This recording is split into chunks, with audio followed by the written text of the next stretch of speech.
가지의 이것은 이제 현상의 모습을 부처님께서 마치 이것은 도장을 찍어 놓은 것처럼 변경할 수 없는 그런 실상의 모습을 얘기를 한 겁니다.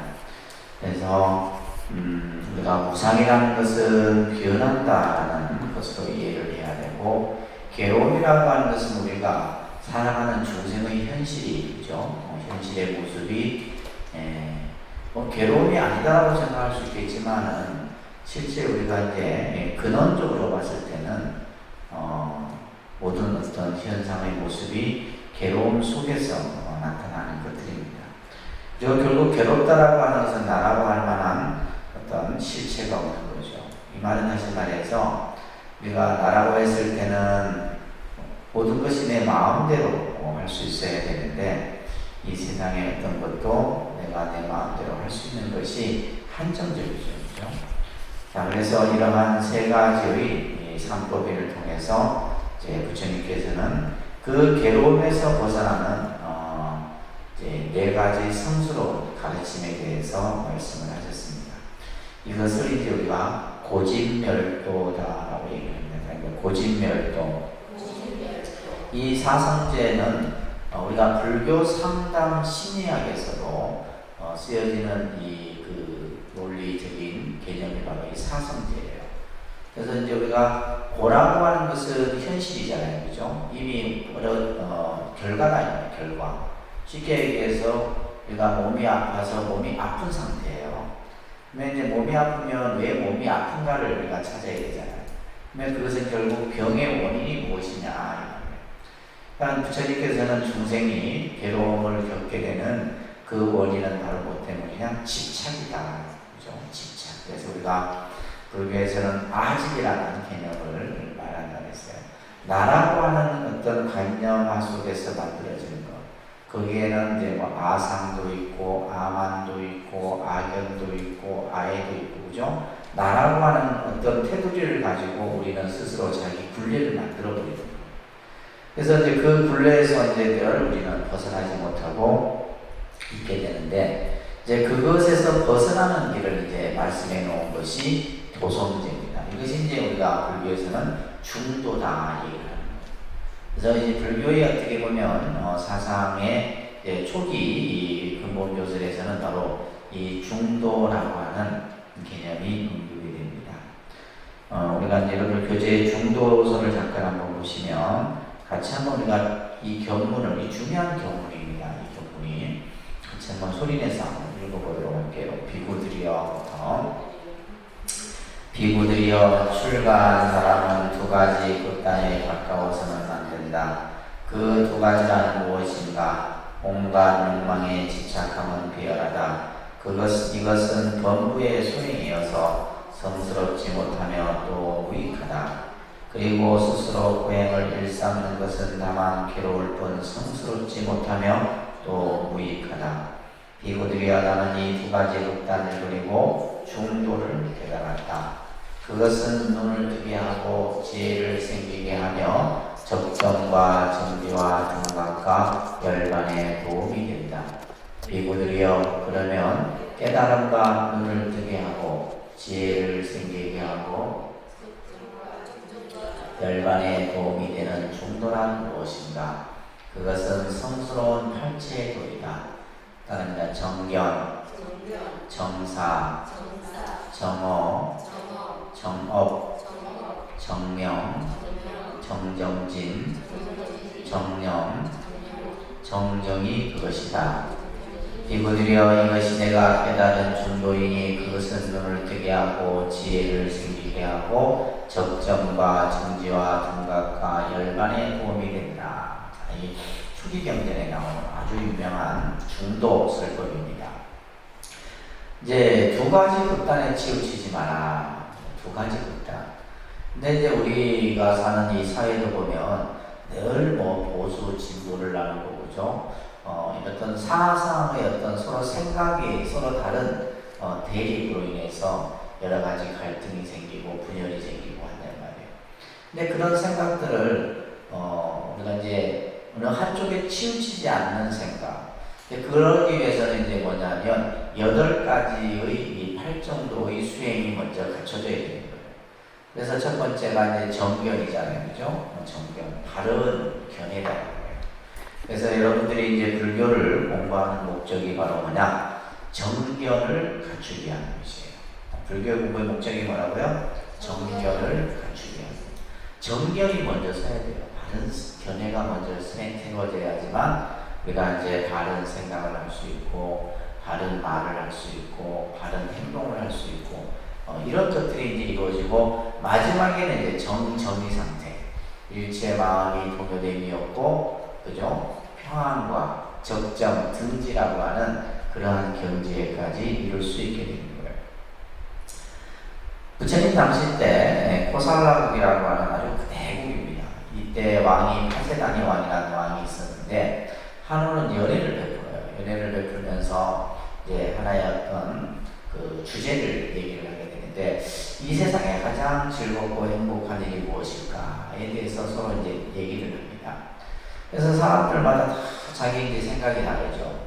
어떤 사람은 좋은 옷을 입었을 때, 좋은 음식을 먹었을 때, 또 예를 들면 어떤 좋은 향을 내가 발랐을 때, 이러면서 이제 각각의 어떤 감각적 또 어떤 정신적으로 자기들이 느끼는 그런 것들을 다 얘기를 합니다. 그러니까 서로 이제 생각들이 다 달라요. 얘기들이 다 달라요. 이때 부처님이 그 얘기를 듣고 있다가 부처님이 이렇게 얘기를 합니다. 나는 마음에 어울리는 알맞은이야말로 제2의 즐거움이다. 그러니까 마음에 어울리는 알맞은이라는 것은 바로 무슨 말이냐? 만족한 마음. 내 스스로 만족하면 그것이 제2의 즐거움이고 제2의 행복이다. 이런 얘기를 하세요. 근데 이제 우리가 만족이라고 하는 것은 전부 다 주관적인 거잖아요. 그죠? 주관적인. 어떤 사람은 많이 있어도 늘 불만족스럽고, 어떤 사람은 적게 가져도 만족한다는 거예요.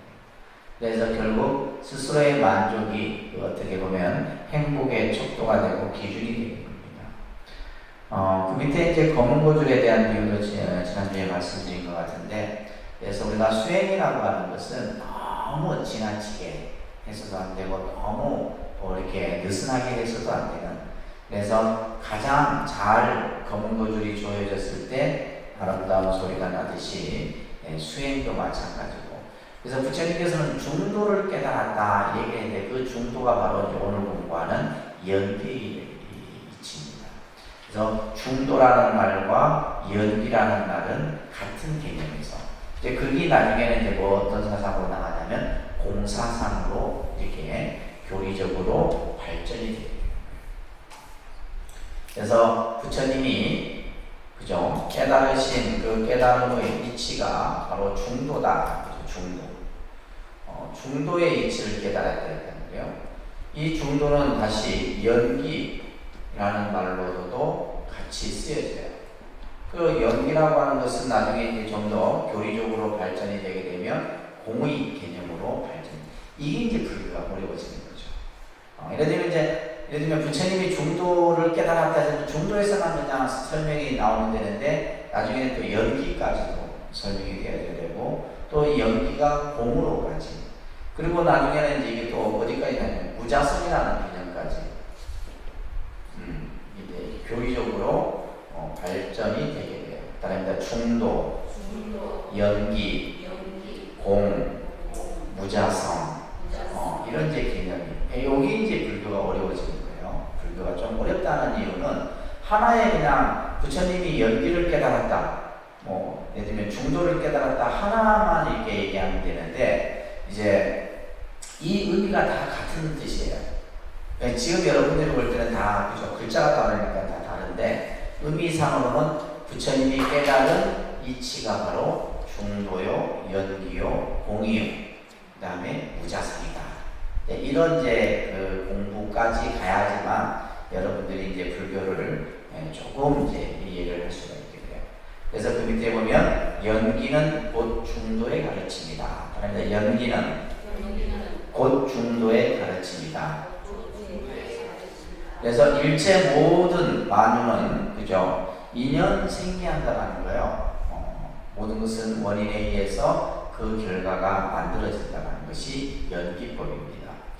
그래서 따릅니다. 제법의 현상은 고정된 실체가 없이 항상 변화하며 인연으로 모였다가 인연이 닿으면 흩어지는 것이다. 이것이 이제 바로 우리가 앞에서 삼법인에 대한 그 개념이나 지금 연기나 중도나 이런 개념들이 다 같은 말이에요.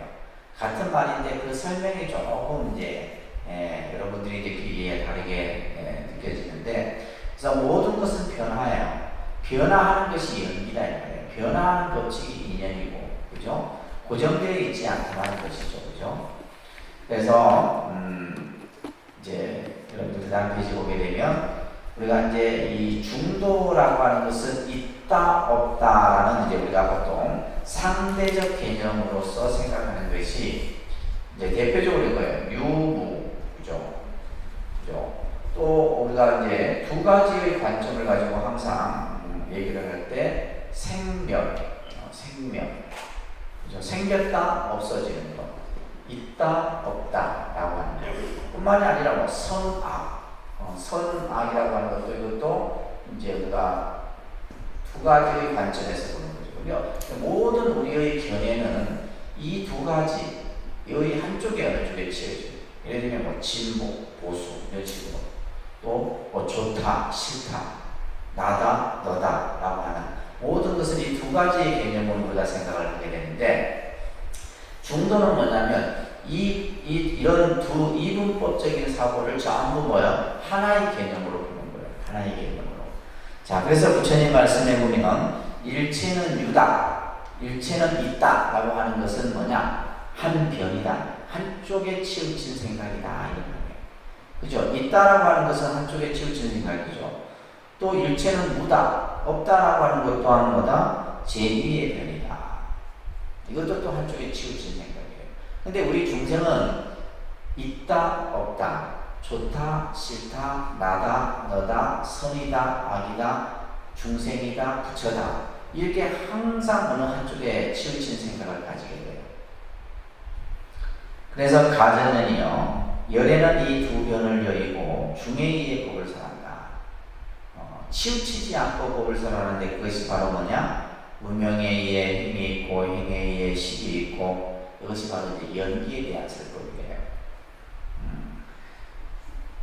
한 출가자가 부처님께 유아입니까? 나라는 것이 있습니까? 이렇게 물어요. 나라는 것이 있습니까? 부처님은 답을 하지 않습니다. 또 예를 들면 이제 계속 묻자 부처님은 답을 하지 않아요. 그 이후에 이제 아난이 답을 하지 않는 이유에 대해서 물어요.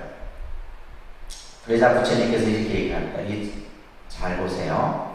내가 만일 그에게 내가 있다라고 한다면 그는 뭐예요? 내가 있다라는 생각만 가질 것이다. 그렇잖아요, 그죠? 부처님이 말씀을 예를 들면 내라는 것이 있다 얘기하면 그 사람은 아 그래 부처님이 말씀했어.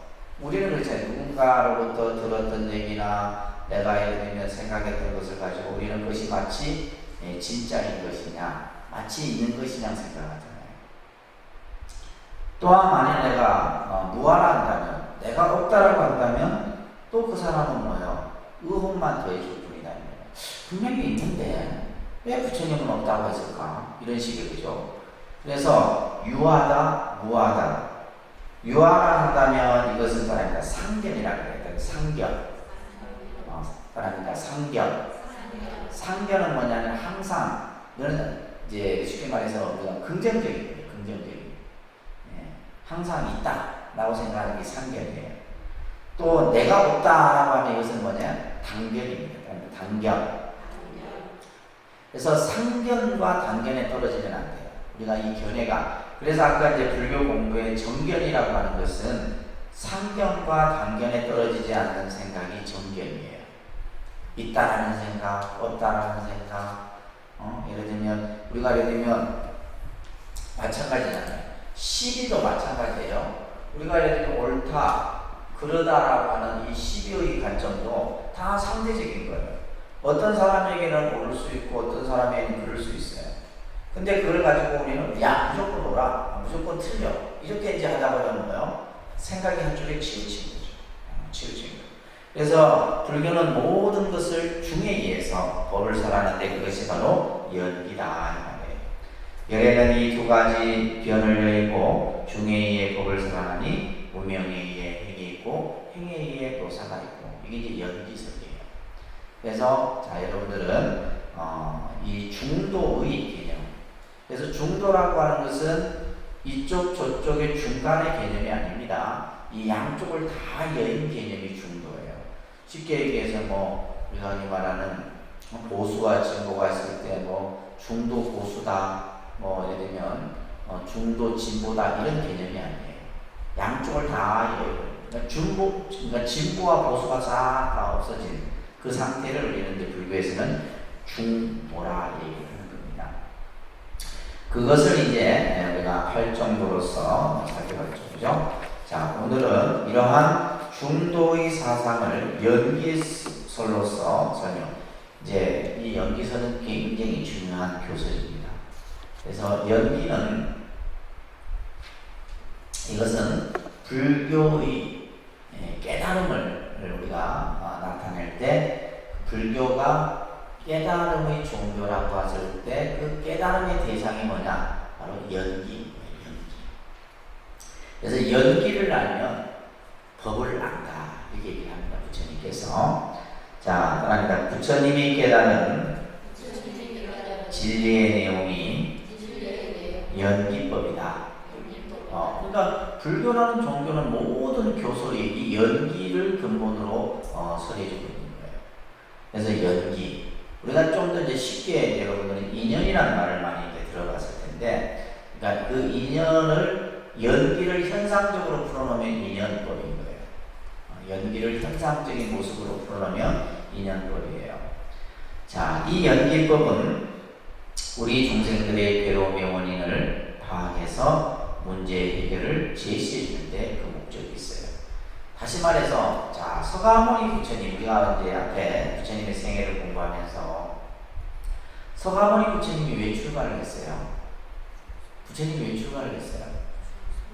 중생들이 태어나고 늙고 병들고 죽어요. 이것을 우리는 이제 흔히 불교에서는 하나의 단어로 표현할 때 생사 문제다. 그러니까 무슨 문제예요? 생사. 그죠? 가장 큰 문제입니다. 이 세상에서 가장 큰 문제가 무슨 문제다? 생사의 문제다. 생사의 문제. 이거보다 더 큰 문제가 없어. 우리가 예를 들면 생과 사의 문제가 가장 근본적이고 본질적인 문제예요. 그 안에서 우리는 뭐요? 희노애락 우비분해를 경험하죠. 살아가면서 때로는 기쁘고 슬프고 괴롭고 하면서 희노애락 우비분해의 삶을 우리는 이 안에서 살아가요. 그러니까 사는데 결국 가장 마지막에 종착점에 우리가 다다르는 것이 바로 죽음에 대한 문제예요. 죽음. 그래서 모든 종교는 뭐 기독교가 됐든 어떤 종교가 됐든 간에 죽음의 문제에 대해서 항상 종교는 그 답을 제시하죠. 답을 제시합니다. 그러니까 우리가 참 이 한순간이 우리가 한 생이라고 하는 것이 우리가 이제 숨을 쉬고 살아있을 때는 그렇지 못 느낍니다. 근데 이제 주변에 이제 벌어지는 일들을 보면 이 죽음이라는 것이 과연 그죠? 무엇인가? 어제까지 멀쩡하게 같이 살아있던 사람이 오늘 갑자기 우리 곁을 떠나버리는 이런 것들 누구나 다 겪을 수 있는 겁니다. 여러분들도 누구나 다 겪어요. 이게 언제 뭐 딱 정해진 게 아니에요. 어느 순간 나에게 거예요. 예를 들면 1시간 후에 가족을 만날 그 시간 앞두고 죽음을 맞이한 그런 며칠 전에 사고도 있었잖아요. 그죠? 그리고 또 매일 내가 봤는데 오늘날 이분이 갑자기 안 보여. 보니까 자살을 하셨더라고요. 그 조질래 전 창원시장 후보 같은 경우. 저 같은 경우 매일 보는 사이고 서로 인사도 하고 했는데 오늘날 이 사람을 안 보이더라고요. 보니까 인터넷 뉴스에 보니까 안타까워요. 이제 그런 경우들, 그러니까 결국은 이제 생과 사의 문제 속에서, 그래서 부처님께서는 이 생사의 문제가 우리 중생의 입장에서 가장 큰 고통의 문제다.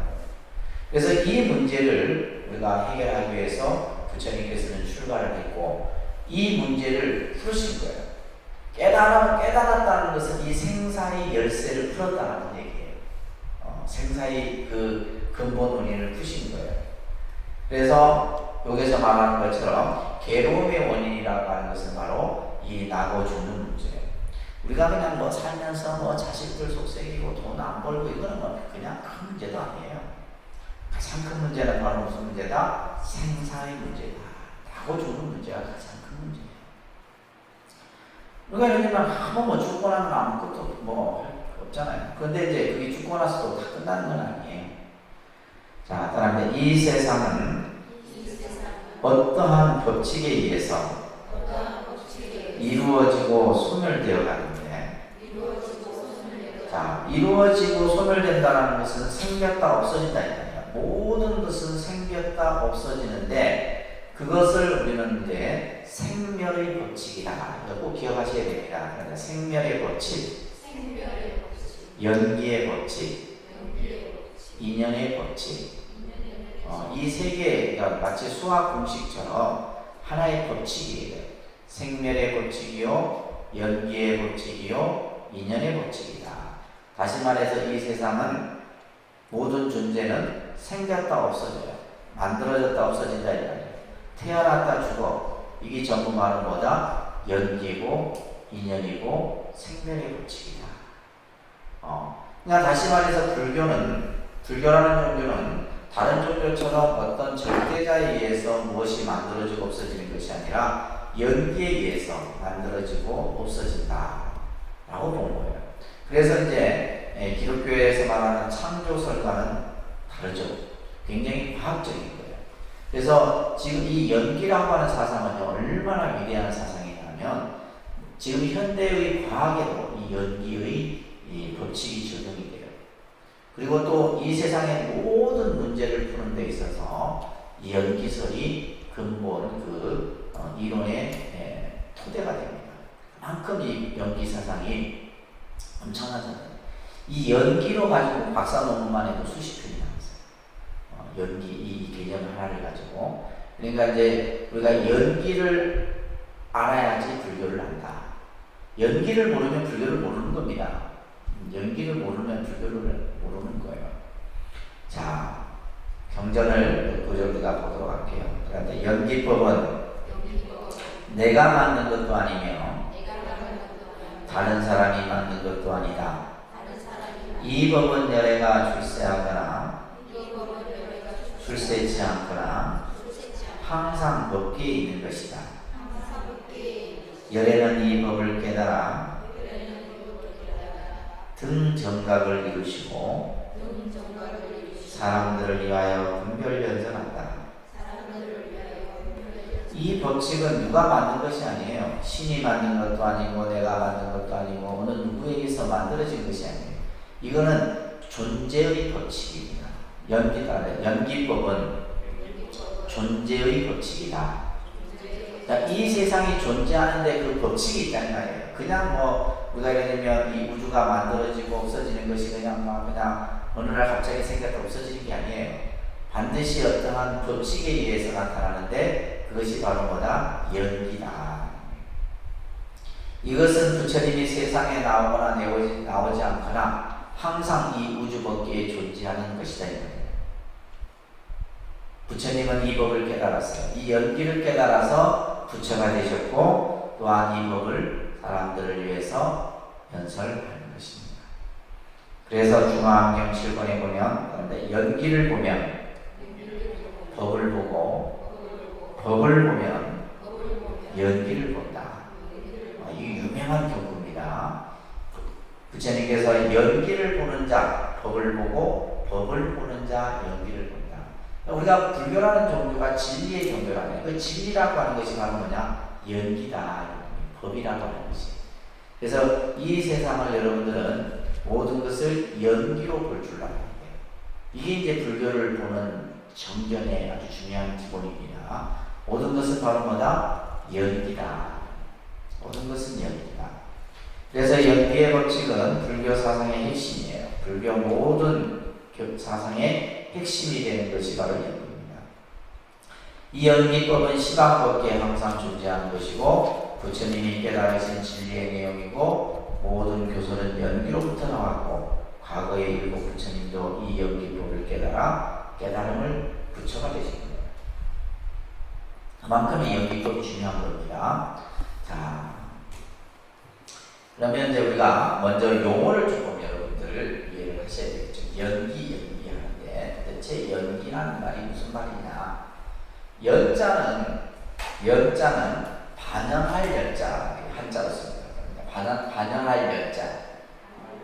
좀 어렵죠, 그죠? 연자가 반영할 연자, 반영한다. 그러니까 불교 용어, 불교 스님들이 참 많이 쓰는 용어 중에 하나가 반영이라는 거예요. 반영은 뭐냐면 내와 여러분들이 인연이 뭐냐? 인연이 맺어진 것을 반영이라고 해요. 그래서 스님들이 이제 사사로운 반연을 맺지 마라 이런 말을 하거든요. 반연. 쓸데없는 인연을 만들지 마라 이런 얘기예요. 그래서 연이라고 하는 것은 반연할 연자고 기자는 일어날 기자죠, 그죠? 기자는 무슨 기자? 일어날 기자. 그래서 연기라고 해요. 이 연기는 프라티냐 쌈무바다라고 해서 그러니까 어떠한 원인에 대하여 함께 어우러져서 일어나는 것. 그러니까 연기라고 하는 것은 어떠한 원인이 있어요. 원인이. 그죠? 어떠한 인이라고 하는 것이 이 안에 내재되어 있는 거예요. 그래서 우리가 인연이라는 말을 같은 용어로 쓰지만은 그 자신은 어떻게 보면 인이 더 중요한 거죠. 어떠한 원인이 있다. 그 원인에 따라서 그죠? 일어나는 거예요. 이것은 다시 말해서 조건에 의한 발생이에요. 뭐에 의한 발생? 조건. 어떠한 조건이라고 하는 것은 원인이다. 어떠한 원인에 의해서 일어나는 거예요. 이것이 근데 뭐냐면 어우러진다는 것은 그 인연들이 인이 서로 이렇게 딱 만들어져서 일어나는 것이 바로 연기다. 그러니까 이 세상은 그냥 일어나는 것은 없다 이 말이에요. 반드시 뭐요? 어떠한 조건, 원인이 어우러져서 말이에요. 그것이 그죠? 만들어지는 것. 이것을 이제 연기라고 하는데, 따른다. 일체의 존재는 그죠? 일체의 모든 존재는 말이에요. 다양한 원인과 조건에 의해서 성립된다. 그래서 모든 것은 원인과 조건에 의해서 만들어지는 거예요. 우리가 예를 들면 괴로움이 생겼을 때도 괴로움의 원인이 있잖아요. 여러분들이 힘들고 지치고 괴롭고 힘들어. 그러면 그에는 반드시 원인이 있다. 그냥 괴로움이 생긴 게 아니에요. 괴로움이 생긴 게 아닙니다.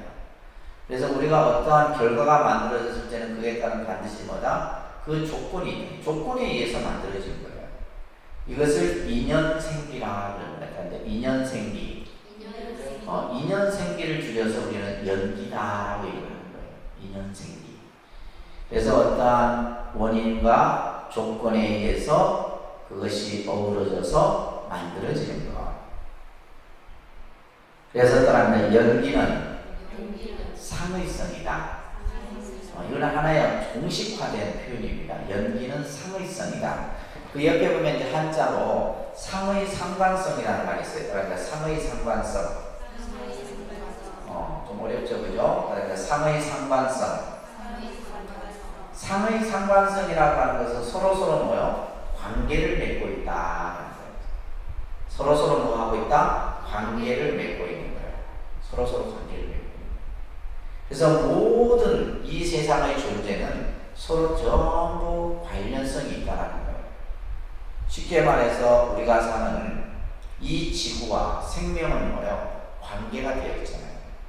그죠? 지구가 병드니까 우리도 병드는 거예요. 이거는 뭐냐면 상의 상관성이에요. 그러니까 모든 우리가 살아가는 어떤 관계에 있어서 그것은 서로 뭐예요? 의지하고 관련되어져 있다 이런 얘기예요. 혼자서 독립되어져 있는 것은 없다는 얘기예요. 모든 존재는. 그래서 모든 존재와 현상은 인과 과에 의해서 성립하고 소멸하는 것이다. 모든 것은 인과 원인과 그 조건에 의해서 결과에 의해서 만들어지고 없어진다는 거예요. 그래서 여러분들 우리 앞에서 했지만 과학의 아버지라고 불리는 아인슈타인이 가장 과학적이고 합리적인 종교는 불교라고 얘기한 이유가 바로 이 연기설 때문이에요. 연기설. 이것은 뭐냐면 자연과학, 요즘에 우리가 말하는 뭐 생명과학이 됐든 첨단과학이 됐든 그 모든 논리에 이 불교의 연기 사상이 그 뿌리를 이루고 있는 거예요. 그래서 모든 것은 그냥 만들어지는 게 아니라 이 말이에요. 우리가 예를 들면 뭐 과학의 여러 가지 이론이나 이런 것들이 그냥 만들어지면 반드시 그에 따른 어떤 원인이 있는 거예요. 그 원인에 의해서 원인을 찾는 것이 과학자들의 주 역할이잖아요. 도대체 이게 왜 생겨났을까? 그죠? 이게 왜 어떻게 만들어졌을까? 그냥 단순히 그냥 신이 만들었다 이런 것은 과학에서 통하지 않죠. 반드시 그에 따른 원인이 있다는 거예요. 그것을 우리는 이제 인과법이라고도 하고 현상을 그죠? 인과율이라고 하는 겁니다. 그런데 인과법, 인과율. 그래서 우리가 이것을 또 쉬운 말로는 인연법이라고 하는 거예요. 무슨 법? 인연법. 그래서 이 세상은 모든 것이 인연법이에요. 아시겠어요? 여러분들이 결혼을 해서 부부가 되고 자식과의 인연, 또 직장, 또 여러분들이 어떻게 보면 대한민국 그 많은 도시 중에 왜 창원에 와서 살고 지면 여기에 김해에 와서 살아요? 그게 그냥 산 게 아니에요. 다 뭔가 그 이유가 있는 거예요.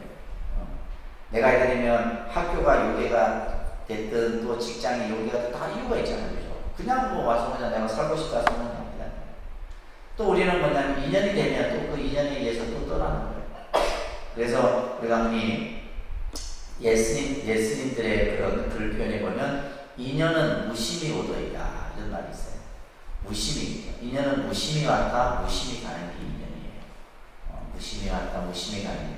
그래서 모든 것은 인연법이다 불교에서. 아시겠죠? 그래서 불교에서는 우리가 이 모든 것은 인연의 소치다 이런 말을 해요. 모든 것은 인연의 소치예요. 만나고 헤어지는 것도 인연이요, 서로 미워하고 사랑하는 것도 인연이요, 전부 인연이에요. 그 인연인 줄 알면 이제 여러분들이 그 다음부터는 이제 불교 공부가 좀 되는 거예요. 그게 아니라 이제 누구 때문이다, 누구 탓이다 이러면 이제 아직까지 미혹한 상태고 그에 따른 원인이 있는 거예요. 그래서 이제 우리가 이 인연, 연기, 또 인과, 과거 이런 이제 용어들이 보면 그런 말이 있어요. 이 세상은 공짜가 없다. 이 세상은 공짜가 없다라는 말이 바로 뭐예요? 인연법인 거예요. 그래서 옛날 스님들이 항상 하는 말이 내가 누군가로부터 쌀 한 톨을 얻어먹으면 나중에 내 살을 7건 베어서 갚아야 돼요. 그러니까 이자가 되는 거예요. 이자가 되는 거예요. 그래서 우리가 말 한마디에도 천냥빚을 하는데 이거 인연법이에요. 인연법의 논리에서 나오는 그 속담이에요. 말 한마디에도 천냥빚을 갚고, 그죠? 또 우리가 입 한 번 잘못 올리면 모든 화해의 근원이 된다. 이런 것도 참 그래서 세상 어느 것도 원인 없는 결과가 없고 결과에는 반드시 원인이 있다. 이것만 알면 우리가 세상을 좀 더 지혜롭고 살아갑니다. 지혜롭게 살아갈 수가 있어요. 그래서 근본 원인이 있고 보조 원인이 있다. 이 보조 원인을 뭐라 한다? 연이라 한다. 이것을 이제 쉬운 예로서 인이라고 하는 것은 씨앗에 비유를 하고 그 인이 씨앗이 이제 발화를 하기 위해서는 여러 가지 자연적인 조건이 어우러져야 되잖아요. 햇볕도 있어야 되고 물도 있어야 되고 공기도 있어야 되고 그죠? 이런 것들은 보조적인 원인이에요. 그래서 직접적인 인과 보조적인 연이 어우러져서 모든 것은 생겨나고 없어지는 거예요. 이것을 인연화합이라 합니다. 무슨 화합? 인연화합. 모든 것은 이 세상은 인연화합에 의해서 만듭니다. 그래서 우리가 좋은 인연을 심으면 좋은 과가 만들어지는 거예요. 나쁜 인을 심으면 나쁜 결과가 나타나는 거예요. 이것은 당연한 법칙이지. 그렇지 않아요? 그죠? 내가 나쁜 인을 심었는데 좋은 결과가 생길 수는 없어요. 그런데 이제 그런 경우는 있죠. 우리가 예를 들면 이 사람이 지금은 아주 그냥 정말 나쁜 행동을 하고 나쁜 생각을 가지고 이렇게 살아가는데도 잘 사는 사람이 있단 말이에요. 그럴 때는 이제 부처님께서 뭐라 말씀하셨냐면 선의 열매가 있기 전에는 악한 사람도 복을 받고 악의 열매가 그죠? 예를 들면 있기 전에는 선한 사람도 화를 받고 그러니까 서로 이제 상대적인 거죠. 자, 그래서 이제 모든 것은 인연 화합에 의해서 우리들이 이 세상을 살아가는데 이것을 이제 하나의 공식처럼 부처님께서 말씀해 놓으셨어요. 이것을 연기의 법칙이다 얘기를 한 겁니다. 그러니까 이것이 있으므로 저것이 있고 이것이 일어남으로 저것이 일어난다. 그 위에다가 뭐라 썼냐면 존재의 발생이다 써놨어요. 존재의 발생. 이것이 있으므로 저것이 있고 이것이 일어남으로 저것이 일어난다. 존재의 발생. 이 세상은 그죠? 모든 존재가 만들어지는 것은 어떠한 것이 있었기 때문에 그죠? 이것이 있으므로 저것이 일어나는 거예요. 이것이 생김으로 일어남으로 저것이 일어난다. 자, 이것을 존재의 발생이라고 하고 따라합니다. 이것이 없다면 저것이 없고 이것이 멸하면 저것도 멸한다. 이것은 존재의 소멸이에요. 그래서 연기라고 하는 것은 이 세상의 존재가 만들어지고 없어지는 이것을 지금 얘기하고 있는 거예요. 그래서 존재의 발생과 존재의 소멸을 이 공식화처럼 해서 설명해 놓고 있는데 따라합니다. 연기법의 전형 공식은 모든 만유는 공간적으로나 시간적으로나 하나도 독립됨이 없이 서로 인이 되고 연이 되어 의지한 채 인연 생기한다는 것이다. 자, 이것이 바로 이제 연기인데 이것을 우리는 연기라는 것을 존재의 관계성이다. 좀 이제 어려운 표현인데 그죠? 이 세상의 모든 존재가 그 존재가 서로 뭐요? 관계되어져 있는 거. 이거 바로 연기다. 존재의 관계성. 또 이것을 이제 우리가 말하는 서로 인이 되고 연이 된다라고 하는 것은 이것은 바로 뭐냐면 관계성의 법칙이다. 서로 뭐예요? 인이 되고 연이 되는 것을 관계성의 법칙. 이걸 또 다른 말로 말하면 상의성의 법칙이다. 서로 관련되어 있다. 그래서 모든 것은 혼자서 만들어지는 게 없는 거예요. 서로 다 우리가 세상을 살아가는 것도 그렇잖아요. 내 혼자 어떻게 살아가요? 예를 들면 대한민국만 잘 살 수 없잖아요. 대한민국이 잘 살려고 하면 북한도 잘 살아야 되고, 그죠? 우리 이 동북아시아도 잘 살아야 되고, 전 세계가 다 잘 살아야지 우리도 잘 사는 거지. 마찬가지예요. 내가 잘 살기 위해서는 내 주변이 다 같이 다 어우러져 살아요. 이게 바로 뭐예요? 관계성이에요. 이러한 어떤 존재의 관계성이나 관계성의 법칙이나 상위성의 법칙이 지금 현대 과학에서 우리가 예를 들면 지구의 미기론이라든지 환경 문제, 여러 가지 문제를 풀어가는데 이 연기의 개념이 적용이 되는 거예요. 왜냐하면 서로 다 관련되어 있잖아요. 다 관계되어 있잖아요. 그래서 이 세상은 그냥 단순히 어떤 일방적인 하나의 개념만을 가지고 얘기하는 것이 아니라 이렇게 지금 설명을 하는 겁니다. 그렇기 때문에 연기법은 중생의 모든 고통을 없애는 진리가 바로 연기다. 그래서 부처님이 연기를 깨달았다는 것은 중생의 괴로운 문제를 해결했다 이렇게 보는 거예요. 그러면서 비구들이여 연기란 무엇인가? 생이 있음으로 말미암아 보사가 있다. 이것은 내가 세상에 나오든 난 나오든 그것은 법으로 확정되어 있는 것이다. 그것은 상위성이다. 상위성이라는 건 서로 관련되어 있다. 관계성이라고 합니다. 상위성을 뭘로 한다고요? 관계성. 다 관계돼요. 그러니까 우리가 예를 들면 세상 살아가는 이치도 그렇잖아요. 전부 관계로서 맺혀 있잖아요. 여러분들이 부부 관계, 부모 자식의 관계, 노사 관계, 그죠? 예를 들면 전부 관계예요. 그러니까 관계. 근데 그 관계가 이제 잘못되면 서로 이제 삶이 피곤해지고 괴로움이 생기는 거예요. 그래서 관계를 어떻게 잘 마찬가지로 그 절에 와도 스님과 불자의 관계, 너무 다 관계예요. 그러한 것들이 이제 바로 상위성이에요. 참으로 진지하게 사용한 끝에 일체의 존재가 밝혀졌을 때, 일체의 존재의 실상의 모습이 밝혀졌을 때 그의 의욕은 실수듯 사라졌다. 연기의 법을 알기 때문이다. 부처님께서 연기를 깨달았다. 자, 근데 연기라고 하는 것이 이것이 우리가 이론으로 알 수 있는 게 아니에요.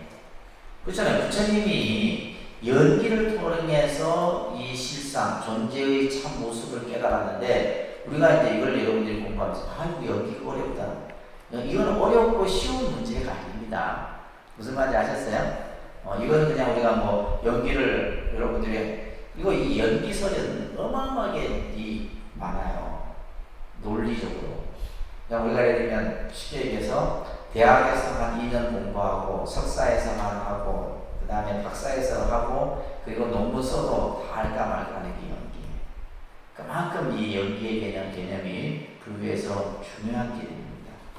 그래서 상무경전의 경전에서 부처님이 이렇게 말하고 계시죠. 자, 같이 따라합니다. 내가 체득한 이 법은 심히 깊고 보기 어렵고 깨닫기 어렵다.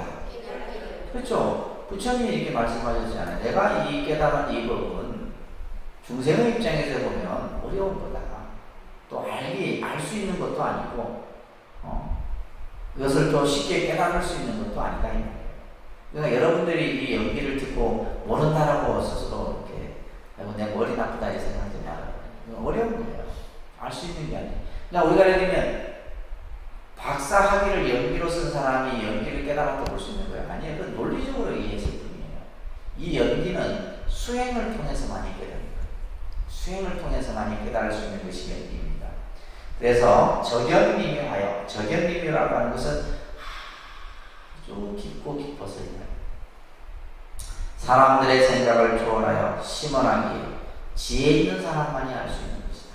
그죠? 지혜 있는 사람. 반야의 지혜를 체득한 사람만이 이것을 알 수 있는 거예요. 그런데 세상 사람들은 욕망을 즐기고 욕망에 빠져 죽어가고 있어요. 그냥 이 물질적 탐욕에 빠져 있다 이 말이에요. 이런 사람들에게는 이미 있음으로 생겼다는 연기의 이치는 알기 어려울 것이다. 욕망에 탐착되어 있는 어리석은 동생들에게는 이 연기를 설해준들 그 연기를 알기란 심히 어렵다. 이런 얘기예요.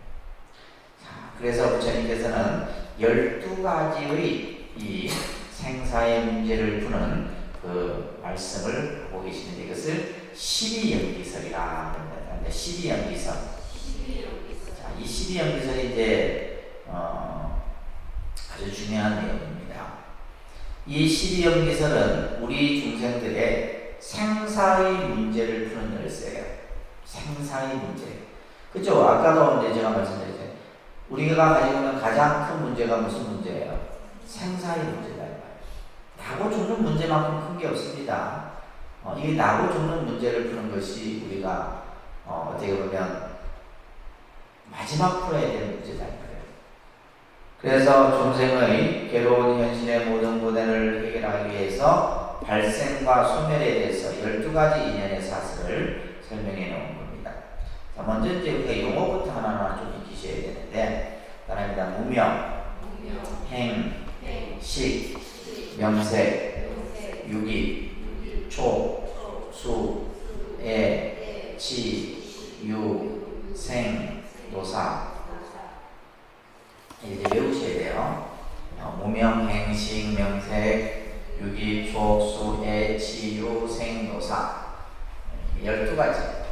자, 이거는 뭐냐면 우리가 태어나서, 그죠? 태어나서 죽고 또 그 죽음에 의해서 또 다시 태어나는 이런 어떤 생과 사의 이 인연 사슬을 풀어놓은 것이 바로 연기의 12가지 연기설입니다.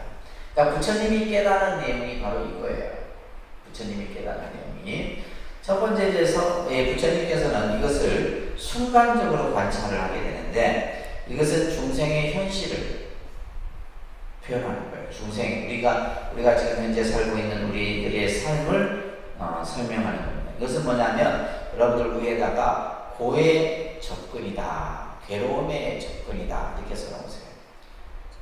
괴로움이라고 하는 문제를 접근하는 방식이에요. 그러니까 중생의 현실의 이 삶의 괴로움인데 그 괴로움이라는 것이 왜 일어났느냐, 괴로움이 왜 생겼느냐. 자, 먼저 이제 이 무명이라고 하는 거예요. 이 불교는, 그러니까 우리 중생은 뭐예요? 어리석습니다. 중생의 가장 큰 특징이 뭐예요? 어리석음이에요. 어리석음. 우리가 예를 들면 우리가 욕심도 있고 여러 가지 이제 욕망도 있고 많지만은 제일 이제 근본이 되는 것이 바로 무명이라는 말입니다. 그 여러분들 무명이라는 용어를 불교에서 많이 쓰죠, 그죠? 무명 중생이다 이렇게 표현하는 거예요. 그러니까 무명 중생.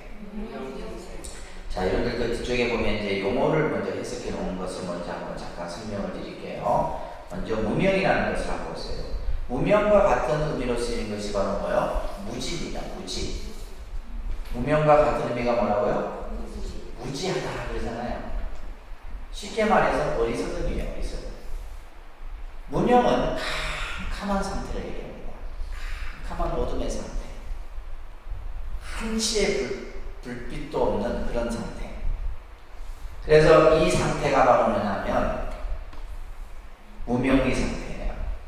우리 마음이 구름에 다 가려진 상태. 다시 말해서 이 세상의 이치를 알지 못하고, 그죠? 자신의 생각 속에서 일어나는 생각만 가지고 우리는 스스로 법을 짓고 하는 이런 것들이 전부 무명 때문이에요. 자, 이 무명이라고 하는 것이 그 다음에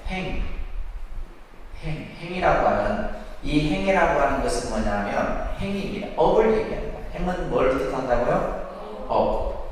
다시 말해서 무지로부터 다음의 의식작용을 일으키는 동작을 업이라고 해요. 그래서 무명행 그 다음에 식이라고 하는 것이 이제 이 식은 뭐냐면 인식입니다. 인식. 식은 뭐예요? 인식. 우리가 예를 들면 알아차리는 거죠. 눈으로 보고 귀로 듣고, 그죠? 코로 냄새를 맡으면서 인식하는 것. 그래서 대상을 인식할 수 있는 주체를 식이라고 해요. 식. 그래서 나중에 이제 식에 대해서 여러분들도 공부를 할 건데 6식, 7식, 8식 이렇게 또 설명이 됩니다.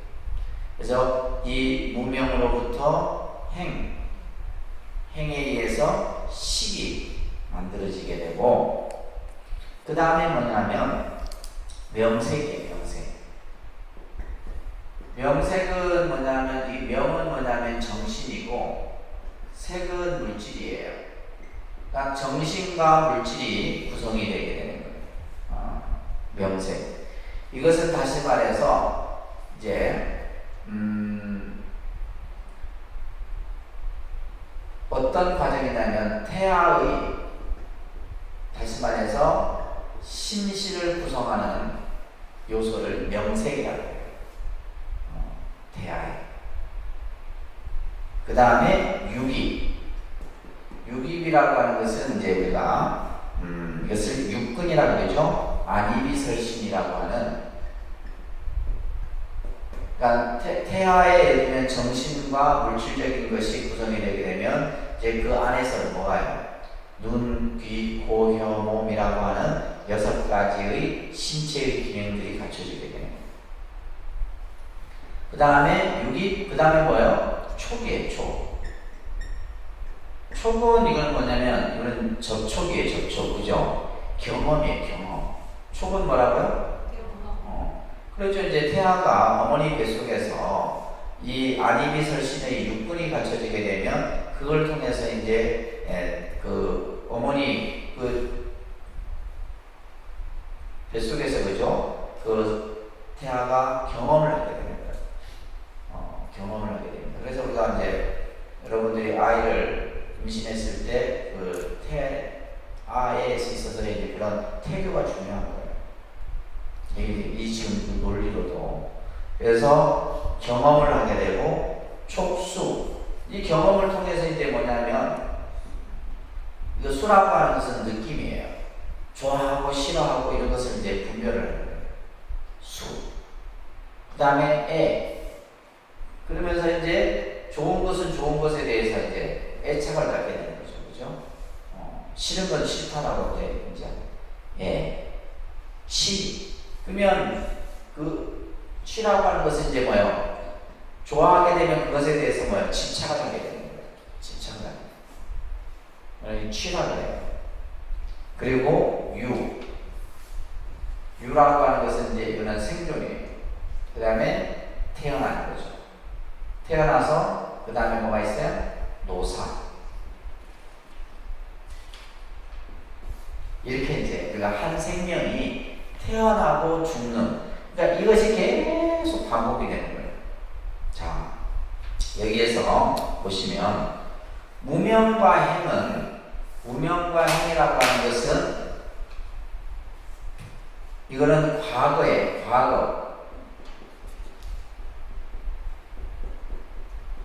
인이 되는 거예요. 과거의 인.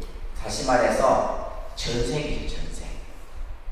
전생에 인이 되고, 이 식이 중요한 거예요. 이것을 이제 식이라고 하는 것이 뭐냐면, 우리가 이제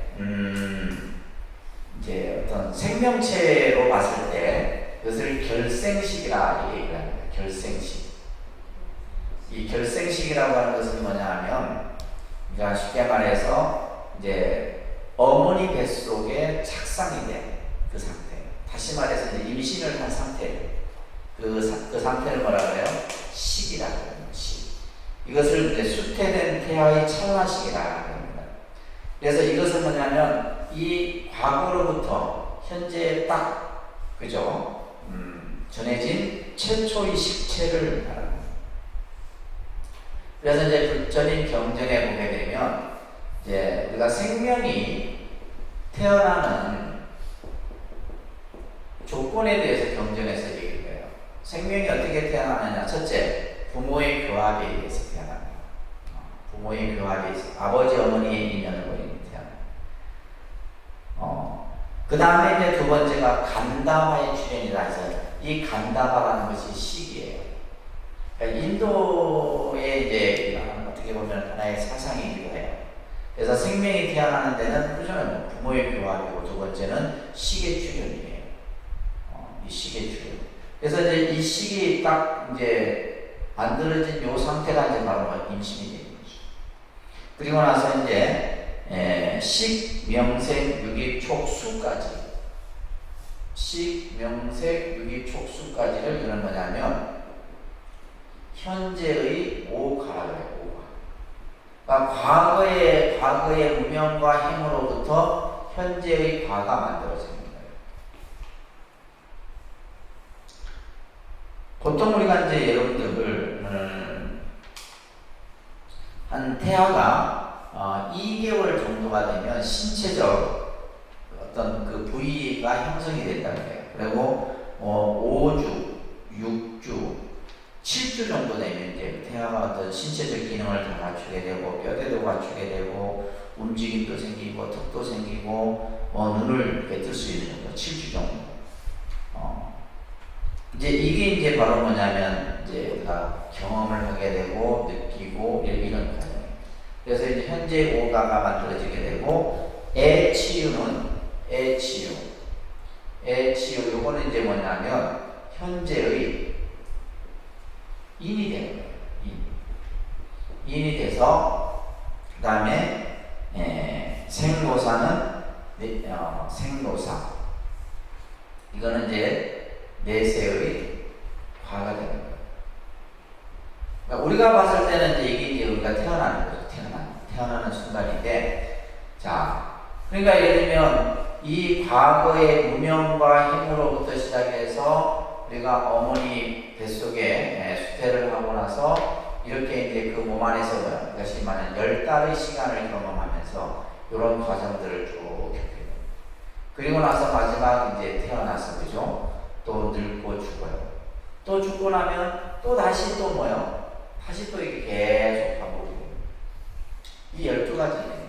그러니까 부처님은 지금 이 문제를 풀기 위한 거잖아요. 왜 인간은 태어나면 늙고 병들고 죽어야만 되느냐.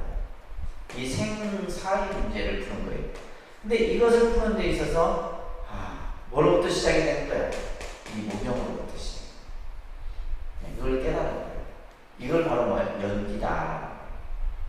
그래서 무명에 의해서 행이 있고, 행에 의해서 식이 있고, 식에 의해서 명색이 있고, 아까 뭐예요? 이것이 있으므로 저것이 있다 그랬잖아요. 무명에 의해서 그죠? 행이 있고, 행에 의해서 식이 있고, 식에 의해서 명색이 있고, 명색에 의해서 유입이 있고, 이제 이것을 이제 풀어놓은 것이 바로 뭐냐면, 여기 앞에 넘어오면 순간적 관찰이에요. 이것을 이제 설명적으로 순서를 할 때는 그럽니다. 무명에 의해서 행이 있고, 행에 의해 식이 있고, 그 다음에 노사가 있다. 그죠? 그러니까 예를 들면 왜 늙고 죽음이라는 이런 괴로움이 생기느냐? 결국 뭐예요? 무명에 의해서다. 무명 때문이다. 그러면 이것을 이제 없애는 방법이 있을 거 아니에요. 그죠? 없애는 방법. 그것이 역관적 관찰이에요. 아까 이제 예를 들면 이것을 멸하면 저것이 멸하고 이게 여기서의 공식이 있었잖아요. 이것은 다시 말해서 뭐냐면 이제 역관적 관찰 위에다가 여러분들 고의 문제를 해결하는 것이다. 고의 문제의 해결. 아까는 순간적 관찰은 뭐냐면 고의 접근이라고 했잖아요. 그죠? 괴로운 문제의 접근이라면 그 괴로운 문제를 해결하는데 부처님께서는 역관적으로 관찰합니다. 어떻게 관찰을 해요? 무명이 멸하면 행이 멸하고, 행이 멸하면 식이 멸하고, 식이 멸하면 명색이 멸하고, 이렇게 관찰합니다. 그래서 서가모니 부처님께서 보리수아래에서 바로 이 연기의 이치를 순간적으로 관찰하고 역관적으로 관찰하시는 거예요. 이것을 이제 우리가 설명적으로 이렇게 할 수도 있고 추리적으로 무엇이 멸하여 노사가 있느냐, 무엇을 없애야 노사를 멸하는가. 그죠? 우리가 태어나지 않았으면 늙고 죽을 게 없잖아요. 이렇게 해서 쭉 이어지면 무명이 멸함으로 행이 멸한다. 이런 개념들이 이제 12가지 인연에 의해서 정해지는데, 여러분들 신행집 가져오셨나요? 그 신행집에 보시면 이게 이제 이 12가지의 인연 사설을 이렇게 이제 잘 풀어놓은 것이 있어요. 이게 어디 있냐면, 여러분들 신행집에 보시면 270쪽 보세요. 270쪽. 270쪽에 보시면, 이건 이제 먼저 용어 개념이 이제 먼저 정립이 돼야 되고요. 자, 271쪽에 보세요. 네 번째 줄에 보면, 무명면에 찾으셨어요? 무명면에 행연식, 시견명세, 명생년 유깁, 유깁연초, 촉연수, 수연애, 애연치, 치연유, 유연생, 생년노사우비고해. 이게 이제 뭐냐, 순간적 관찰이에요. 무명으로 인하여 행이 있고, 무명이 있으므로 행이 있다 이 말이에요. 무슨 말인지 아시겠어요? 무명으로 인하여 행이 있고, 행에 의해서 식이 있고, 식에 의해서 명색이 있고. 그러니까 연자는 뭐냐, 말미암아서 뭐뭐를 조건으로, 식을 조건으로 명색이 있고, 명색을 조건으로 유깁이 있고, 유깁으로 촉이 있고, 촉으로 수가 있고, 수가 애가 연하여 치가 있고, 치를 연하여 유가 있고, 또 유를 연하여 생이 있고, 태어났기 때문에, 그죠? 우리가 뭐가 있어요? 늙고 죽고 슬퍼하고 괴로워하고 고뇌하는 것이 있게 된다. 이게 바로 뭐냐면, 우리가 이제 고의 문제를 어떻게 하는 거예요? 접근을. 그리고 이것을 다시 이제 또 이제 고의 문제를 풀어야 되잖아요. 따라합니다. 무명멸적 행멸하고, 따라합니다. 무명멸적 행멸, 행멸적 신멸, 식멸적 명생멸, 명생멸적 유기멸, 유기멸적 총멸, 총멸적 수멸, 수멸적 애멸, 애멸적 치멸, 치멸적 유멸, 유멸적 생멸, 생멸적 노사 우비 고뇌멸. 이것을 이제 없애는 거예요. 무명을 없애면 행이멸하고, 행을 없애면 식이멸하고, 식이멸하면 명색이멸하고, 명색이멸하면 유기비멸하고, 유기비멸하면 초기멸하고. 그래서 결국 뭐요? 생이멸하면 노사 우비 고뇌가 멸한다. 이게 지금 무상계라고 하는 건데, 이게 이제 영가에게 설해주는 법문이에요. 그러니까 영가에게 뭐냐면, 이 우리가 영가 스스로가 이 세상에 온 12가지 인연의 고리를 그대로 설명을 해줍니다. 그리고 이것을 뭐요? 그것을 풀도록 해주는 이 설법이 바로 이것이 바로 이제 연기의 개념이 이 지금 무상계에서 생활하고 있는 거예요. 어렵죠? 그래서 이 지금 무명으로부터 이건 마치 뭐냐면 우리가 이렇게 쇠고리, 고리가 이렇게 서로 이렇게 맺어진 것처럼 이 12가지 인연 사슬은 계속 뭐가 되고 인이 되고 영이 되고 인이 되고 영이 되고 인이 되고 영이 되고. 그러니까 결국은 뭐냐면 우리가 이 생사의 문제를 벗어나기 위해서는 제일 중요한 게 바로 뭐다? 이 무명을 없애는 거예요. 무명을. 그러니까 결국은 이 불교라는 종교는 무명을 뭘로 바꾸는 거예요? 지혜로 바꾸는 거예요. 그래서 부처님이 연기를 깨달았다는 것은 결국 뭐예요? 이 세상의 이치를, 그죠? 바로 연기인 줄 알고 그 연기를 통해서 우리 중생이 가지고 있는 늙고 죽음이라고 하는 이 고통의 문제를 부처님께서는 깨달으신 거예요. 이것을 우리들에게 이렇게 설명을 해준 거예요. 근데 아까 말씀드렸잖아요. 이 법은 뭐다? 매우 어렵다는 거예요. 이것을 이해하기란 매우 어려운 거다. 왜? 우리는 지금 뭐에 가려져 있어요? 무명에 덮여져 있는데, 우리 의식 자체가 무명에 덮여져 있는데 이것을 이해하기는 어렵다는 거예요. 그래서 우리가 예를 들면 수행이라고 하는 것을 통해서 이것을 이제 무명을 타파하기 위해서 부처님께서 금강경도 설하고 화엄경도 설하고 여러 경전들을 설하는 거예요. 우리가 마음 수행하는 선도 그렇고 명상도 그렇고 다 마찬가지예요. 결국 우리 마음속에 덮여진 이 무명을 걷어내는 것이 수행이잖아요. 무슨 말인지 이해되세요? 핵심만 여러분들이 딱 가지고 계십니다. 그래서 모든 것은 무명으로부터 비롯됐다. 우리 중생이 고통스러운 것은 뭐 때문이다? 무명. 어리석기 때문이에요. 그래서 우리 보세요. 그냥 일반적으로 봤을 때도 우리가 지혜로우면 중생의 삶이 좀 덜 피곤합니다.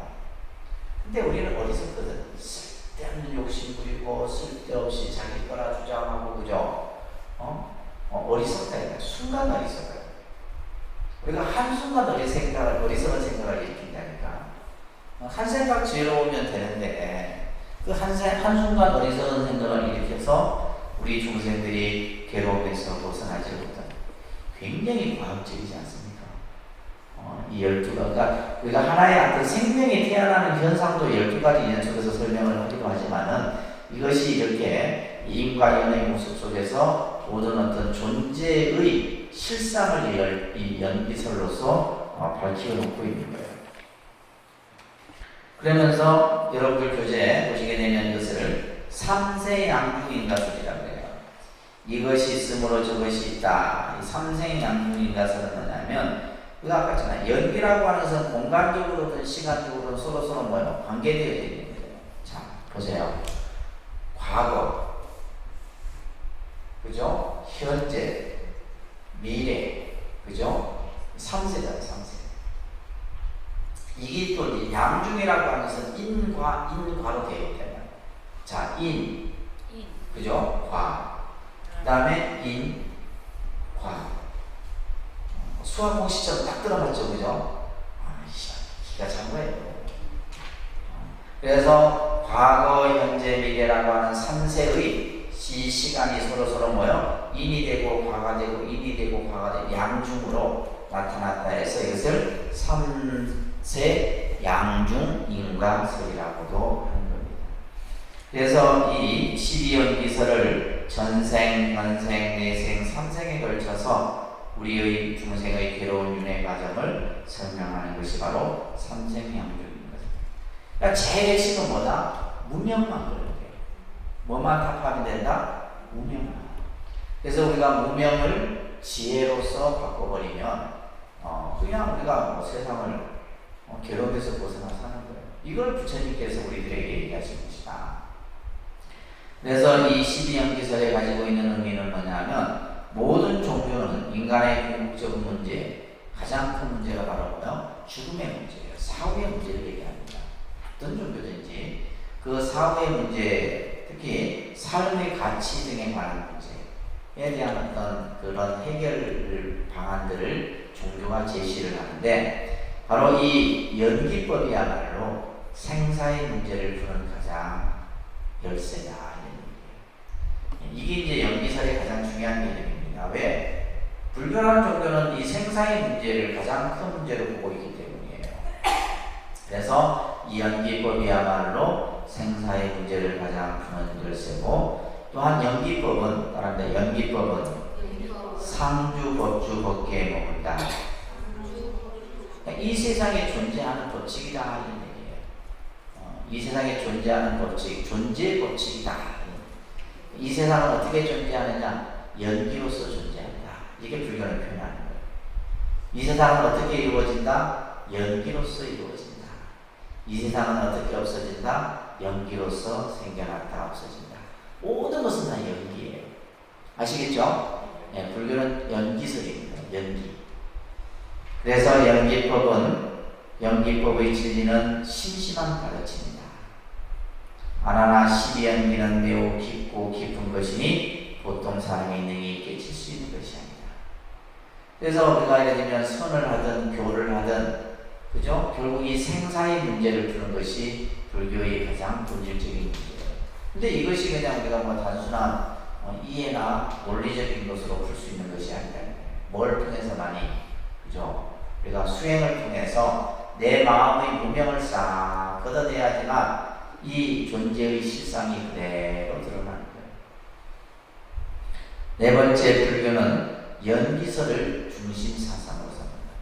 나중에 이제 연기설이 공사상으로 발전되고 이 연기가 나중에 선으로도 발전되고 반야 사상에도 발전되고 화음. 그래서 우리가 예를 들면 반야 연기, 그다음에 중도 연기, 아레야 연기, 뭐 이렇게 연기설이 쭉 계속 발전이 돼요. 그래서 모든 교설은 이 핵심은 연기다. 그래서 연기를 모르면 불교를 모르는 거예요. 그래서 여러분들이 앞으로 계속해서 이 연기에 대한 이런 설명들을 들으실 겁니다. 아시겠죠? 자, 그래서 이 연기와 우리가 이제 존재의 관계를 연기로서 보는 내용들을 살펴봤습니다.